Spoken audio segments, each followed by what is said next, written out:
painkiller is basically bringing numbness to the person.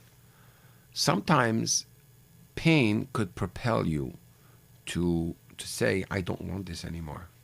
Exactly. I don't want this anymore. I'll tell you a personal experience where I almost fell into a clinical depression. My chazan, alav shalom, passed away. Somebody else had another tragedy in the community. I had a lot of people come to see me with problems and issues. Wow. And it's very hard. If you really want to help somebody, you have to be sensitive. And when you're sensitive, you take things to heart and you take it in. And I took it in and I took it in. My wife told me, Shai, you look like a zombie. You're not here. Go away. Just go ski. I love skiing. I had not skied since I was 14 years old. And I took a few songs. I downloaded it. And I downloaded some books. And I was emotionless. It was a dark, very dark moment. And I was really at the edge of really being very depressed. What did I do? I went skiing. I had somebody in the Keystone that has a chalet, so they let me use it. And I just, all day long, I went up the mountain, down the mountains, up the mountains, down the mountains. I just went mountain climbing this weekend. It was beautiful. Yeah. And I pushed myself. I was not able to feel anything. I was listening to the music. It like I was living out of my body. You know, it was I was very distressed. But I put that oxygen into me, and I pushed myself and pushed myself and pushed myself. At the end of 2 days of doing that, I was leaving late at night. I had my chavrusa, my good friend chavrusa Levi, in California, and I at the time was using Skype. I told him, Levi, please do me a favor. Today we're not learning. I need to download. Yeah. I'm just going to let my body speak, my soul speak, and whatever I say, just type it down. He said, okay. I really appreciate that he had that patience. And I typed down my whole vision of what I wanted, what I didn't want, the things I was going to delegate. I was going to record all the parashiot of the Torah in French, English, Hebrew, Spanish. Done. It's done.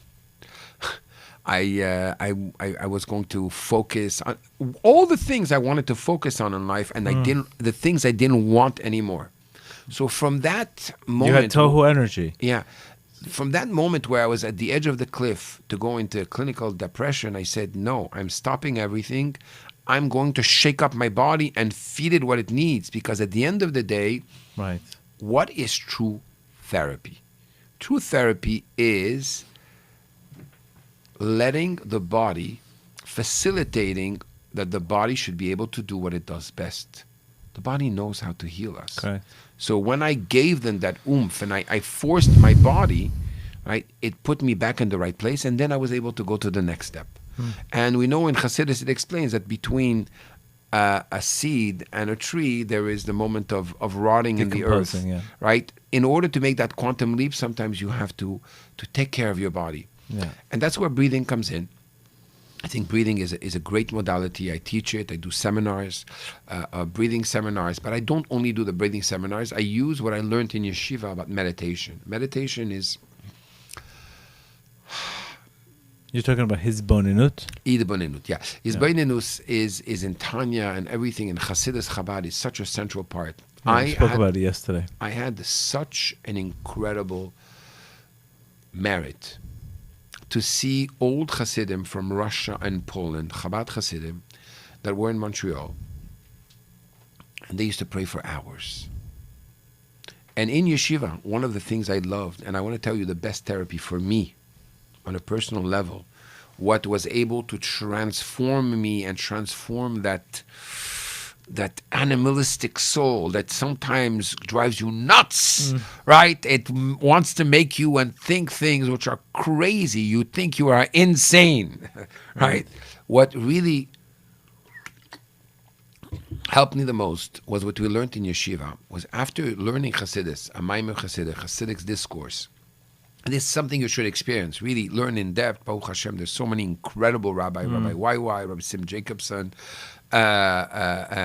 many rabbis who teach Chassidus in depth, and you have it in English if you don't know the language well, and the concepts. And myself, I teach it. I try to bring it always to practicality. I have a WhatsApp group, which maybe you could post on the thing, those who want to join. Sure. And once you learn Chassidus, you connect to different parts of your soul. First of all, you're connecting to the essence of your soul, because Chassidus is Yechidah Shebenefesh. It's the level of the quintessence of Torah. It's the crown of the king. It's the jewel which is on the crown, which was given to us to be able to bring us that oomph and reveal our souls. Once you learn Chassidus, and afterwards you contemplate on it. First of all, do you know how much you're going to calm your mind? I said before that in Tafshin Lametet in 1979, the Rebbe said that every moment that we have centers where we teach people to breathe and meditate and so on and so forth, we're losing people. You take the time to meditate. This is independent of breathing. Meditate and contemplate. I'm about to speak to the creator of the whole universe. Wow. What am I in the whole? What am I in the whole scope of the universe? I'm going to speak to. If I got you right now a meeting with the greatest billionaire of all times, you would say, "Okay, so how do I prepare to this?" Right. But here, you're getting to speak to God. But the greater God is. Instead of saying to God how big your problems are, say to your problems how big God is. Right. But once you have that consciousness and you meditate upon it, and on these ideas before you pray, and then you whatever pray. you expand expands. Exactly. Yeah. And then when I would pray for hours. On Shabbat, when I was a yeshiva boy, I used to pray for 4 or 5 hours, the tefillah. It's almost like you get hijacked. It's like suddenly you're free from everything. Yeah, you get hijacked. You're just getting out of yourself, and you're connecting to your real source. And then you come back to yourself and say, okay, do I really want to eat this? Do I really want to speak like this? Do I really want to continue behaving like this? And the Rabbi Paritch, a great chassid of the Tzemach Tzedek. What specific did you do? What specific, like you did breathing first, and then you did his bonanut? Here we're talking about in yeshiva. It was no breathing. It was no breathing. Just like I do. I try every day before I start shachit. I will take chapter 41, which the Rebbe in Tanya, which is just the first part. It's about 16 lines. And you warm up the heart a little bit. And you don't warm up the heart. The heart is going to warm up once you start expressing yourself to Hashem. You start contemplating on godliness. You say, for example, okay, so God creates the world ex nihilo, from nothing to something every moment. He creates my life from nothing to something every moment. Right? He gets involved in everything that he creates. He is infinite. What is infinity for you? And so on and so forth. And you go into details of that, and then you start a conversation with that same God you meditated upon. Then the conversation is another conversation. It's with more humility. It's with more concentration.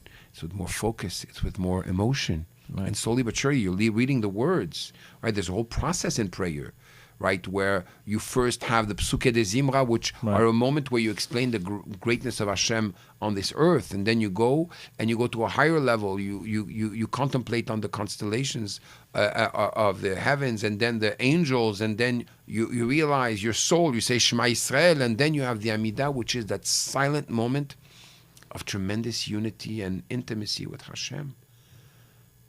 It's another level, and that's why Rabbi Paritch says, if we would know the pleasure, if those who are seeking pleasures would know the pleasure it is to meditate and to pray, they would abandon all their pleasures. The love of this world and the love of Hashem cannot dwell in the same heart. The Baal Sulam speaks about that. That even 1 ounce of spiritual is 100 times physical pleasure.